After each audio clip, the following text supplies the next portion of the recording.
So I just wanted to do a quick example of a bearing problem that I had assigned in class.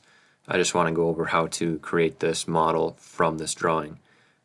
What's not shown here is that these dimensions are in millimeters, so it's 38 millimeters there. This is not inches. So I'm going to go over to Onshape, and I have this set up. I have this just called bearing example. I'm going to go look at the top down and then start a sketch on the top plane. And I'm just going to go back here real quick, and I can kind of break this down into smaller, easier sections. So I can see that there's like an oval base, basically, that it gives us some dimensions on that, a radius of 10 on these arcs, and then a thickness of 8 millimeters down here. So I'm just going to start out by creating that base. So I'm going to go to my sketch and select the center point rectangle, lock it onto the origin, and just drag that out. I can go to my dimension tool. Now default I have my settings in inches, but I'm just going to override that by typing in millimeters every time. So here I'm going to go, this was 38 millimeters, hit enter there, and then this is going to be 20 millimeters. So, and let's see, I'll show you why. If I go here, this radius is of 10. So if this radius is 10, I got from here to here is 10, and from here to here is 10 more, so that's 20 on the width. And so now I've just created this rectangle right here, 38 by 20. So now I can add these arcs on the end, and I can do that just using the 3-point arc tool. Click on where I want my first endpoint of the arc to go, and then my second endpoint. I'm going to make those both coincident with the corners of my rectangle, and I can kind of put this wherever I want. I'm going to do the same thing on the right side, make both the ends of my arc coincident with the corners of my rectangle. Now I'm going to go and select the coincident tool, and I can just select the center of this arc and this line. Oops, I'm not sure why that flipped like that. I can hit Control Z to undo that. Okay, so what else I can do is just grab this line and drag it to where I want it. So I'm just going to drag it until this line is highlighted. That's showing me that's going to be coincident. There we go. Okay, now that's black. That's fully defined. That's good. And we'll try doing the coincident tool on this. There we go. Okay, so that's good. That's kind of our base. We could add the holes in right now before we extrude it, but I'm just going to extrude this to a depth of 8 millimeters. Alright, so spin the view a little bit. That gives us a preview. Okay, that looks good. And now I have two 10 millimeter diameter holes that are concentric with this outer arc. Okay, their center points are both at the same spot. That's what it means by concentric. So I'm going to go back to here, look at the top down, and create another sketch. I'm going to sketch right on the top face of my part, and I'm going to draw a hole, or the circle tool. And if I come over here, you can see right kind of in the center of this arc, I get a little concentric notice. So that's going to tell me that the center point of my circle is going to be concentric with that outer arc, which is exactly what I want.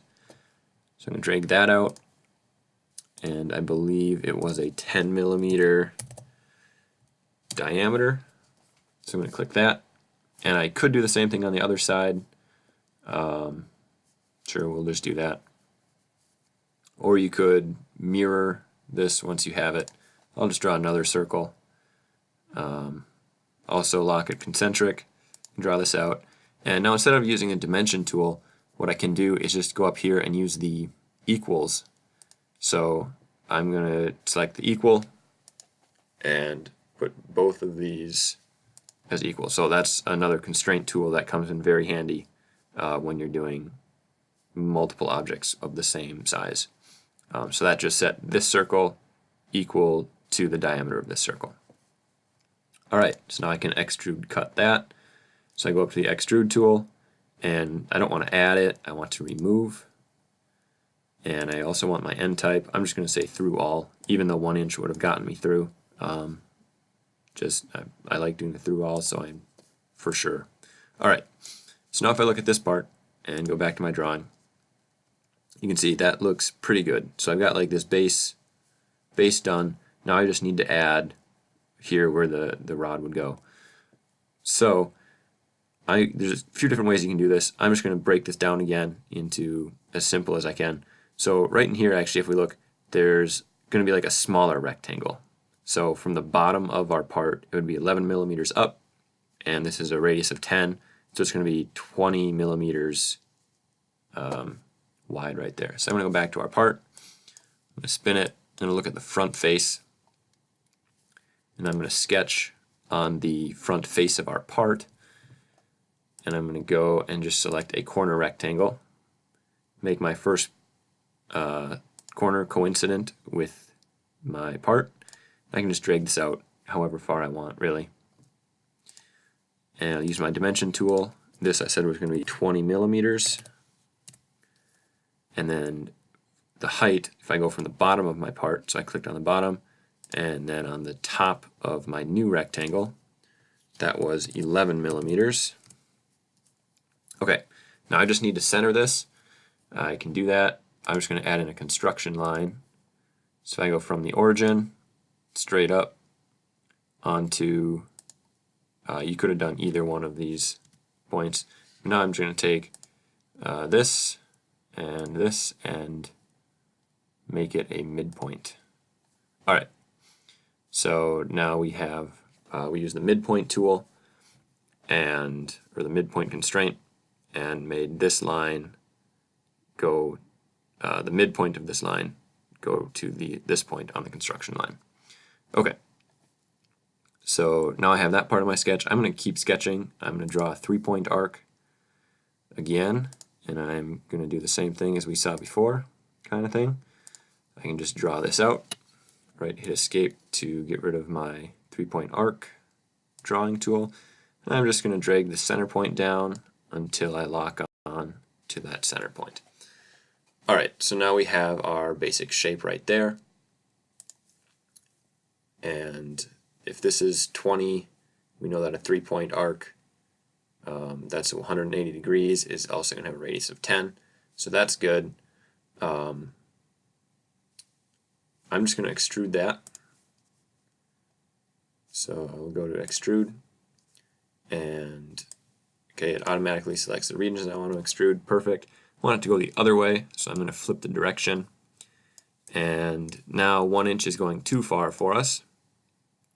So I'm actually going to select my end type as up to face. And now I need to tell it what face to go to. So I'm going to select the back face of our part. Come on. There we go. Alright, so now we have the back face of our part. So I'm going to hit the check mark there. I'm going to go back and look at our drawing. Alright, so now it looks like we have, there's a kind of a lip sticking out here, this circular portion that's protruding out 4 millimeters. So that has an outer diameter of 14 and an inner diameter of 10. So I'm just going to go back here, and it's all, the center of that is 11 millimeters up from the bottom, so we know where our center point is.